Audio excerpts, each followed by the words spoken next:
구약 112쪽 정도 있습니다. 출애굽기 20장 1절에서 6절 말씀 교독하시겠습니다. 하나님이 이 모든 말씀으로 말씀하여 이르시되 나는 내 애굽 땅 종되었던 집에서 인도하여 낸 내 하나님 여호와니라. 너는 나 외에는 다른 신들을 내게 두지 말라. 너를 위하여 새긴 우상을 만들지 말고 또 위로 하늘에 있는 것이나 아래로 땅에 있는 것이나 땅 아래 물 속에 있는 모든 것에 어떤 형상도 만들지 말며 그것들에게 절하지 말며 그것들을 섬기지 말라. 나 내 하나님 여호와는 질투하는 하나님인즉 나를 미워하는 자의 죄를 갚되 아버지로부터 아들에게로 3, 4대까지 이르게 하거니와 나를 사랑하고 내 계명을 지키는 자에게는 천대까지 은혜를 베푸느니라. 아멘. 찬송하시겠습니다. 이번 주부터 십계명에 대해서 좀 말씀을 나누려고 합니다. 하나님은 이 출애굽을 한 이스라엘 백성들에게 이 십계명을 주셨습니다. 왜 주셨을까요? 왜 이 십계명을 10가지 계명을 주셨을까요? 이 계명을 지켜라 라고 주셨을까요? 왜냐하면 이스라엘 백성들을 사랑하셨기 때문입니다. 지금으로 말하면 우리를 사랑하셨기 때문에 사랑하시기 때문에 이 십계명을 우리에게 주셨다는 사실입니다. 이 십계명을 주신 그 과정들을 하나하나 지켜보면요, 그 모든 과정 가운데 하나님의 사랑이 숨어 있습니다.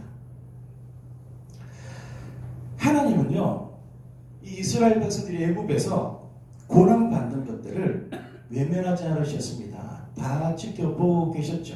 그래서 그들의 신음소리, 그들의 고통소리, 그들이 눈물을 흘리며 하나님 앞에 기도하는 그 모든 기도 소리에 귀를 기울이고 계셨습니다. 그리고 모세라는 지도자를 세우죠. 왕자의 신분에 있던 그 모세를 이스라엘 백성으로 삼아서 지도자로 세워서 출애굽을 시켜 주십니다. 그리고 출애굽한 지 3개월 만에 이 십계명을 주십니다. 왜 주셨을까요? 왜 이런 빠른 시기에 주셨을까요? 이스라엘 백성들은요, 이 애굽에서 430년 정도 노예 생활을 했습니다. 원래는 이스라엘 백성들이 애굽에서 잘 살았습니다. 요셉, 야곱의 아들 요셉이 이스라엘에서 총리까지 오릅니다. 그래서 그 가족들이 다 애굽에 와서 아주 좋은 땅에서 잘 살았습니다. 그러다가 이 요셉이 죽고 그리고 요셉을 알지 못하는 왕들이 세워집니다. 결국 이스라엘 백성들이 이렇게 저렇게 흘러가다가 노예가 되는 겁니다. 그래서 430년 동안 노예 생활을 했다는 거죠. 한번 생각해 보십시오. 80세를 기준으로 한다고 하면은 430년이라고 하면은 몇 대에 걸쳐서 노예 생활을 했다는 건가요? 5대, 6대 가까이 노예 생활을 했다는 거죠. 내가 태어나니까 노예인 거예요. 그러니까 노예가 무엇을 하나요? 아침에 일어나자마자 밥을 잘 먹지도 못한 상태에서 나가서 일을 합니다. 중노동을 하기 시작합니다. 밤늦게까지 하고 돌아와서 이제는 잡니다. 그리고 또 아침에 일어나서 열심히 또 일을 해야 됩니다. 그래야 먹고 살 수가 있으니까. 그런 세월이 430년이라는 거죠.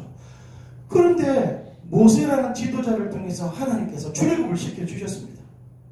얼마나 행복할까요? 그런데 노예 근성을 버리지 못했습니다. 그래서 하나 되지 못하죠. 조금만 잘못된 것이 있으면 불평합니다. 성경에 보니까 그렇게 하나님께서 선하게 인도하신 그 하나님을 외면하고 그 하나님께서 세우신 모세를 죽이려고 여러 번 돌을 들어서 죽이려고 하죠. 노예 근성에 젖어서 살아갔기 때문입니다. 하나 되지 못했다는 거죠.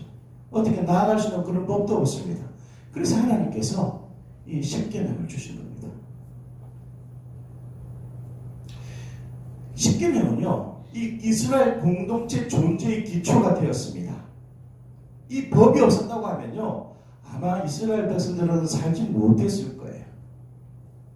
그래서 십계명은 삶의 기준, 삶의 표준으로 삼고 구원에 이르도록 하신 하나님의 사랑의 법이라는 겁니다. 이 사랑의 법 때문에 이스라엘 백성들이 이스라엘로 남아있게 되는 겁니다. 그래서 십계명은 사랑이라는 거죠. 사랑. 십계명을 분석해보면 두 개로 나눌 수가 있습니다. 1계명부터 4계명까지 하나님에 대한 계명입니다. 하나님에 대한 계명. 하나님을 사랑하라. 그리고 6가지 계명. 5계명부터 10계명은 이웃을 사랑하라. 이웃에 대한 계명이 나옵니다.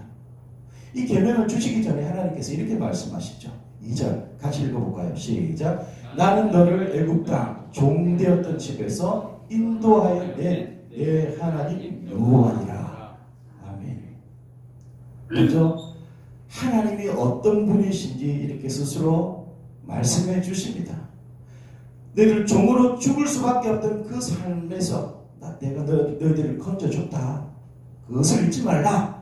그러면서 다시 그런 종의 생활로 돌아가지 않기를 원한다고 하면은 첫 번째 계명을 주십니다. 뭔가요? 너는 나 외에는 다른 신들을 내게 두지 말라.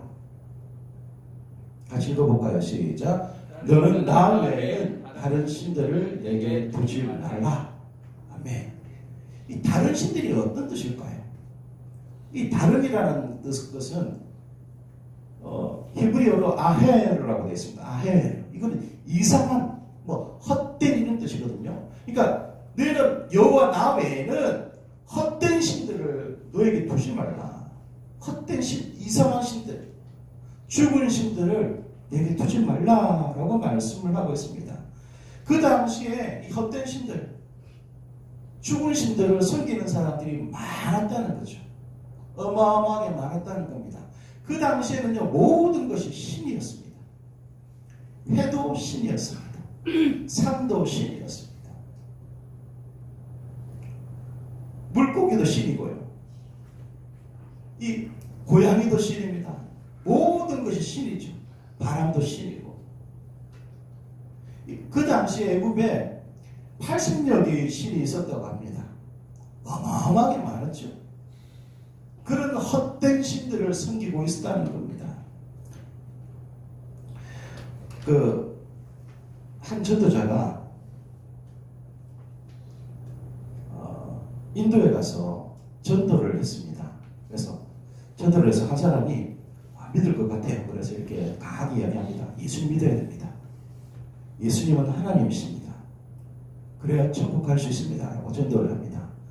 그러니까 이 인도인 한 사람이 이야기를 합니다. 그러면 제가 예수님 믿겠습니다. 제가 모실게요. 근데 예수님을 좀 나타낼 수 있는 뭔가를 하나 좀 주십시오. 라고 이야기를 합니다. 그때 선교사님이 목에 걸고 있던 십자가 목걸이를 줍니다. 그걸 딱 줬더니 그것을 받아서 집으로 가는 거예요.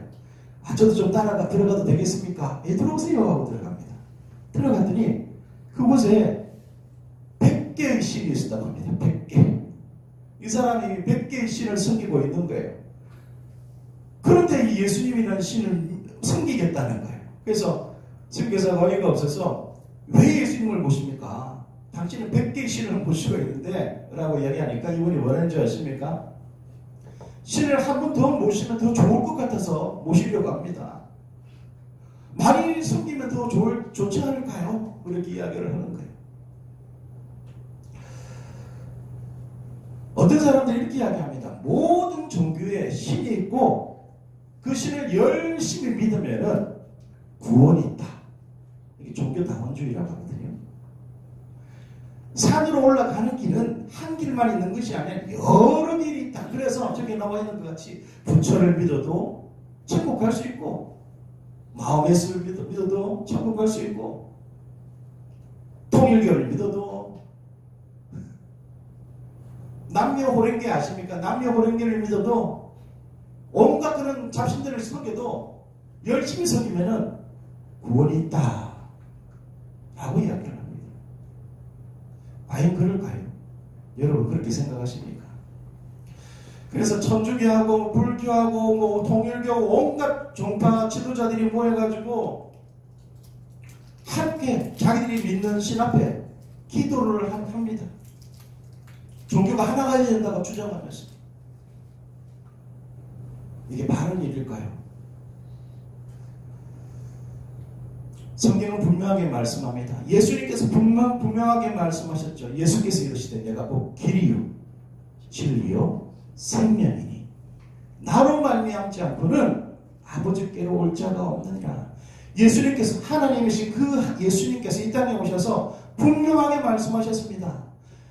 나로 말미암지 않고는 하나님께로 갈 자가 없다. 여러분 믿으십니까?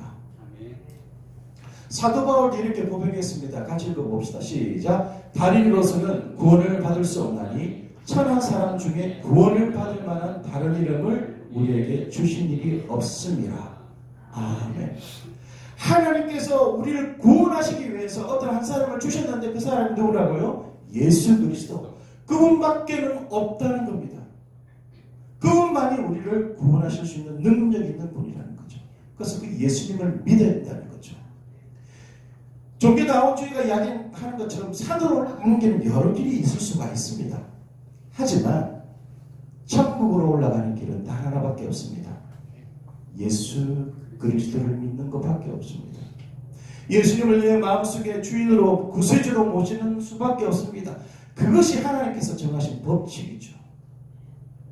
그게 하나님의 계획입니다. 그래서 하나님은 십계명 중에서도 첫 번째 계명으로 주신 것이 이겁니다. 너는 나 외에는 다른 신들, 죽은 신들, 헛된 신들을 내게 두지 말라. 잘 보십시오. 이 다른 신들이 어떤 종류인가요? 잘 보십시오. 창세기 1장 1절에 뭐라고 말씀하십니까? 태초에 하나님이 천지를 창조하시니라. 하나님께서 태초에 이 세상이 시작하기 전에 하나님께서 하늘도 만드시고 땅도 만드시고 사람도 만드시고 짐승도 만드셨습니다. 모든 것을 다 만드셨죠. 그런데 하나님께서 만드신 그 바위를 보고 신이라고 외치고 나무를 보고 신이라고 외칩니다. 나무여 나무신이여 나를 구원하소서. 석가모니여 나를 구원하소서. 말이나 됩니까? 하나님께서 만드신 그 피조물을 두고 신이라고 믿고 그것을 섬긴다는 겁니다. 그런 어리석은 짓을 하지 말라. 왜냐하면 그것을 그렇게 섬기다가 결국은 지옥 가기 때문에. 그래서 하나님은 그 사랑의 하나님께서 그 사랑으로 말씀하시는 겁니다. 너는 나 외에는 다른 신들을 내게 두지 말라. 너희들을 위해서 제발 얘들아 그것은 헛된 신이야. 내가 만든 것들이야. 그렇게 말씀하고 있는 겁니다. 우리가 살아가다 보면 이런 사람들 만나잖아요. 아주 친절하고 정말 좋은 사람입니다.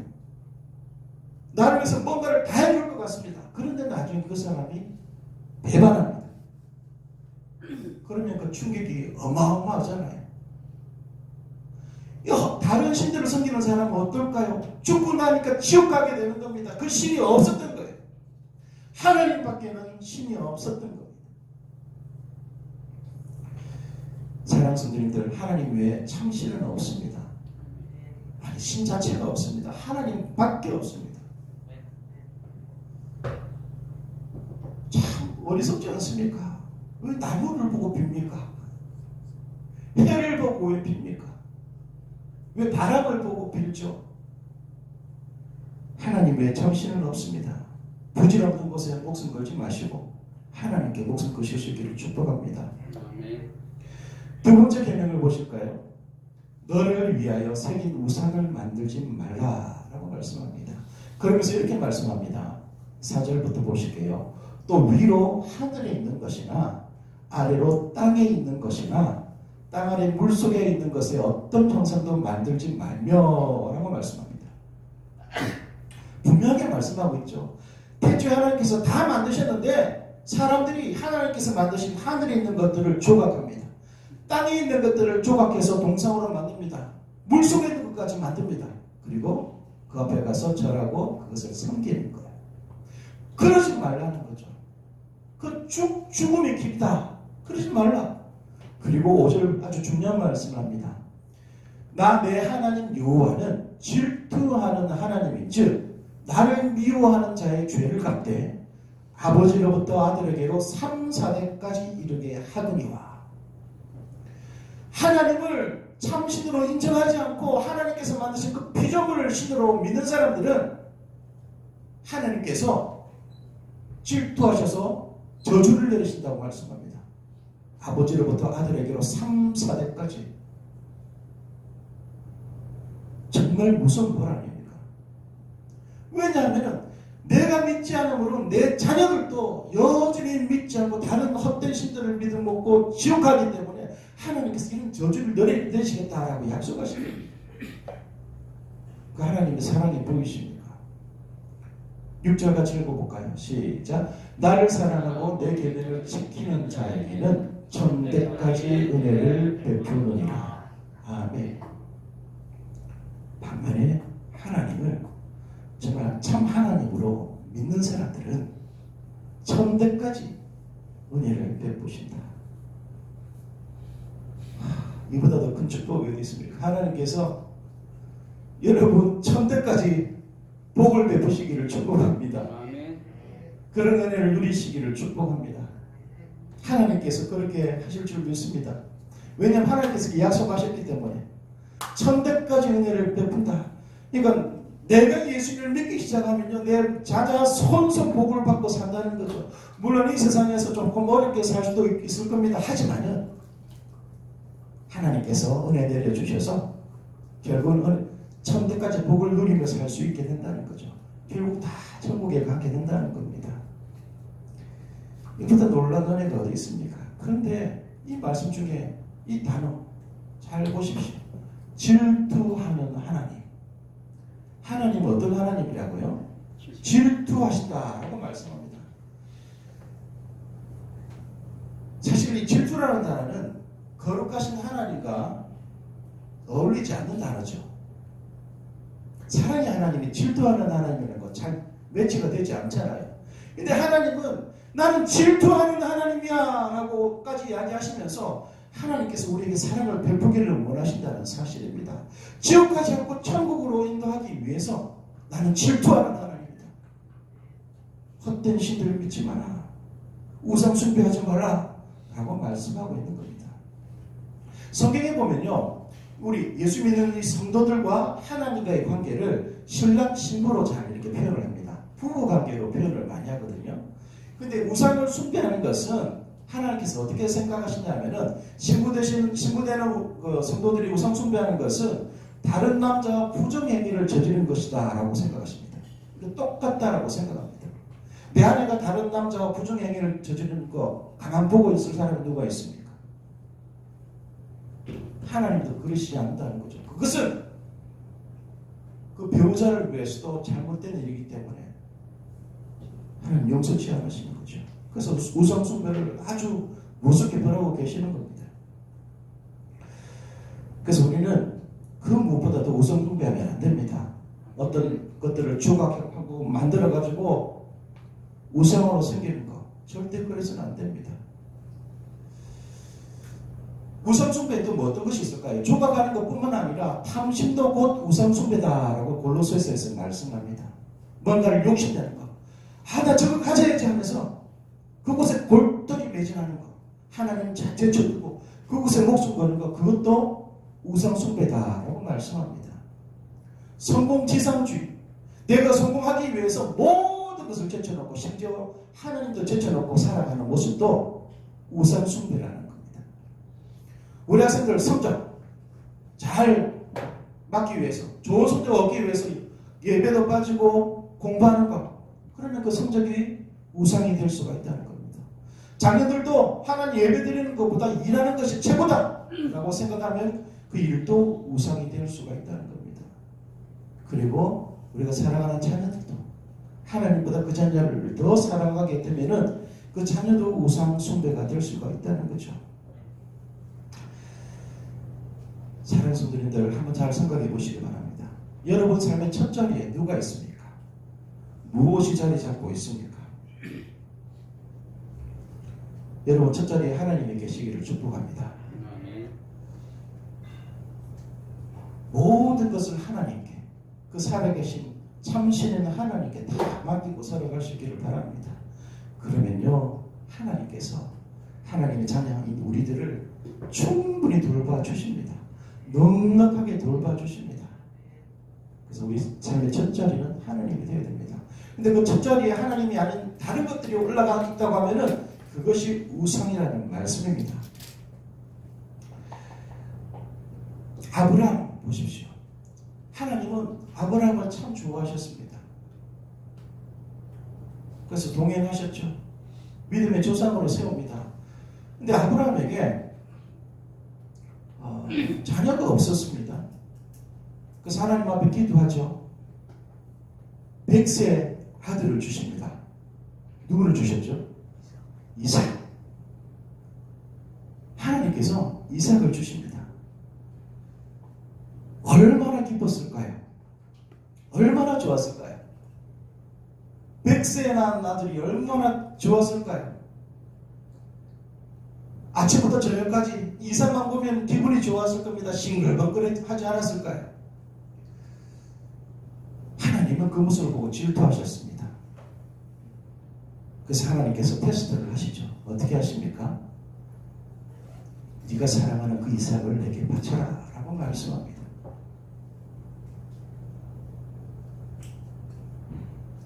하나님은요, 질투하는 하나님이십니다. 잊지 마십시오.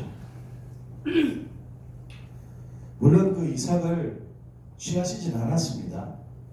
하나님께서 순양을 대신 준비해 놓으셔서 그 아브라함의 믿음을 확인하셨죠. 그래서 그 장소를 뭐라고 이름을 했죠?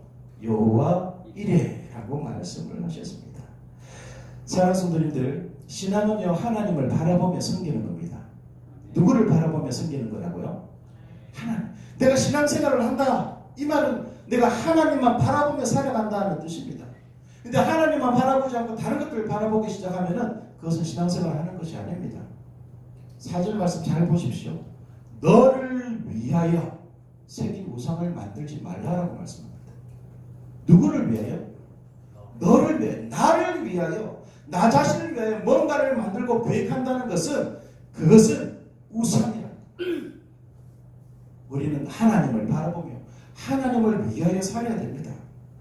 주님만 높여드리는 삶을 살아야 된다는 말씀입니다. 종교개혁자 칼빈이 이런 말을 했습니다. 내가 죽은 후에 나의 비석을 세우지 말라. 왜 이렇게 하겠을까요? 종교 지도자로 아주 이름이 유명해졌잖아요. 그러니까 비석을 세워놓으면은, 내가 죽고 난 뒤에 비석을 세워놓으면은 사람들이 그곳에 와서 절을 하고 기도할 것 같아서, 하나님의 영광을 가릴 것 같아서 내가 죽은 후에 나의 비석을 세우지 말라라고 유언을 남겼습니다. 여러분들이 나중에 정말 성공해서, 하나님 먼저 성공해서 누군가가 여러분의 동상을 세워주겠다고 하면은 여러분 사양하십시오. 아멘. 지민이는 동상 세울 거야. 왜 그럴까요? 동상 세우면요, 그 동상 앞에 가서 그 사람을 존경하는 사람들이 그곳에 가서 절합니다. 그게 우상이 될 수가 있다는 거죠. 그래서 칼빈은 그것조차도 못하게 아예 비석을 세우지 말라라고 이야기했습니다. 여러분, 이게 뭐하는 모습 같습니까? 국기에 대한 경례. 우리 옛날에는 집사님들 극장에 가도 영화실 앞에 일어나서 국기에 대한 경례를 했죠. 기억나십니까? 나는 자랑스러운 대업기 앞에 오면서 애국가도 부르고 그렇게 했습니다. 지금은 안 그러죠. 옛날에 군부 때는 국민학교 있잖아요. 나 때는 국민학교 때는 그게 한 번씩 그 운동장에서 조율을 하잖아요. 그러면 다 국기에 대한 경례를 했습니다. 애국가도 불렀죠. 그리고 교장선생님 나와서 이야기하잖아요. 사랑하는 하승 여러분 하면서 이 국기에 대한 경례를 다 했습니다. 근데 옛날에 국기에 대한 경례를 어떻게 한 줄 아십니까? 저보다 더 오래 처음에 국기에 대한 경례를 할 때는 모든 사람이 이런 모습으로 이렇게 경례를 하지 않았습니다. 어떻게 했냐면은 고개를 숙였습니다. 그게 국기에 대한 경례였어요. 근데 한 초등학교에서 이런 일이 있었습니다. 주일학교에서 성경 말씀을 잘 배운 이 초등학생들이 학교에서 국기에 대한 경례를 하는데 자기들은 안 하겠다는 거예요. 하나님 외에 다른 것을 절하지 말라고 했다고, 나 배웠다고. 십계명에서 배웠다고. 그러면서 절을 나갑니다. 절 고개를 숙일 수 없습니다 라고 이야기합니다. 이 선생님뿐만 아니라 교정식 학과 다 막 난리가 났습니다. 그래서 교육계 다 이렇게 알려져가지고 문교부에서 이제 이 아이를 제적시키라는 말까지 나옵니다. 그때 기독교인들이 이제 막 피켓 들고 일어났죠. 그래서 이제 국회에 이것이 안건이 올라갔습니다. 그래서 국기에 대한 경례가 이렇게 바뀐 겁니다. 국기에 대한 경례는 어떻게 하는 줄 아십니까? 오른손, 왼손으로 하면 됩니다. 오른손으로 자기 왼쪽 가슴에 댑니다. 이게 국기에 대한 경례입니다. 만약에 모자를 쓰고 있으면은 모자를 벗고 왼손으로 할 수 있습니다. 모자를 벗었을 때. 그리고 군인들은 어떻게 하죠? 거수 경례를 합니다. 이게 국기에 대한 경례입니다.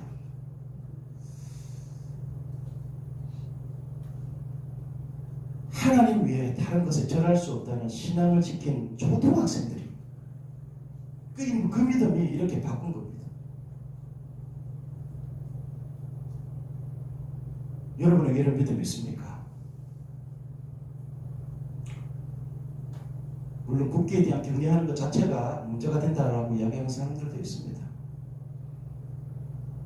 어쨌든 간에 그 믿음의 그 초등학생들이 이렇게 바꿨다는 사실입니다. 사랑하는 성도님들, 무엇을 제일 사랑하고 무엇을 가장 많이 의지하십니까? 그게 하나님이 아니라고 한다고 하면은 우상입니다. 여러분, 부모님을 우상으로 만들지 마시고 자녀들을 우상으로 만들지 마십시오. 내가 사랑하는 무언가를 우상으로 만들지 마시기 바랍니다. 최고 위에는 하나님이 계셔야 됩니다. 아멘. 아멘. 왜냐하면요, 우리를 만드신 분이고 우리가 살아갈 수 있도록 모든 것을 주시는 분입니다. 그분이 계시지 않으면요, 우리가 살아가는 의미가 없습니다. 십계명은요, 사랑입니다. 사랑의 하나님이 우리를 너무나 사랑하셔서 우리에게 주신 것입니다. 이번 한 주 십계명 속에 숨어있는 그 하나님의 사랑을 하나하나 발견하시고 하나님을 더 높이시는 그런 한 주가 되실 수 있기를 축복합니다. 아멘. 너는 나 외에는 다른 신들을 내게 두지 말라. 너를 위하여 새긴 우상을 만들지 말라. 그 시간 우리 기도하시겠습니다.